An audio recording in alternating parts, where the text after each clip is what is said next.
अजय कीर्ति जी जैन जो गुणायतन के ट्रस्टी भी हैं, किसी के द्वारा किए गए प्रतिकूल व्यवहार, अभद्रता, अन्याय आदि के लिए हम उसे क्षमा तो कर देते हैं, परंतु उस घटना को भूल नहीं पाते। तो इस प्रकार की क्षमा उत्तम कैसे हो, उपाय बताने की कृपा करें। देखिए, किसी को क्षमा करना और किसी बात को भुला देना दोनों अलग अलग बातें हैं।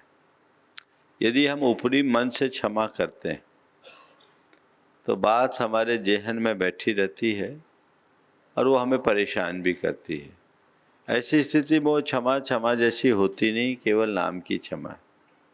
लेकिन मन से यदि हम किसी को क्षमा कर देते हैं तो फिर वो बातें हमें कभी परेशान नहीं करती, वो हमें कभी हावी नहीं होने देती, हम पर कभी हावी नहीं होती। जहाँ तक चीज़ों को याद आने की बात है, किसी घटना का स्मरण आना स्वाभाविक है। कोई बात हमारे साथ घटी, कोई प्रसंग हमारे साथ जुड़ा और वो हमें अचानक याद आ जाए तो उसमें कोई बात नहीं है। उसको आप दृष्टा की भांति देखिए, बस मैं उसका दृष्टा बन करके देख रहा हूँ। ऐसा कई बार हो जाता है, हम एक दृष्टा की तरह देख सकते हैं, लेकिन उसमें आप उत्तेजित ना हो। मान लीजिए किसी के साथ आपकी कोई खटपट हुई, आपने क्षमा करके उसको नज़रअंदाज कर दिया और भुला भी दिया, लेकिन अचानक वो व्यक्ति दिखा और फिर से आपके मन में वही द्वेष उभर आया, आपके मन में वही क्रोध और क्षोभ उत्पन्न हो गया, सामने वाले के प्रति दुर्भावना आ गई, तो इसका मतलब अभी अंदर से क्षमा नहीं है।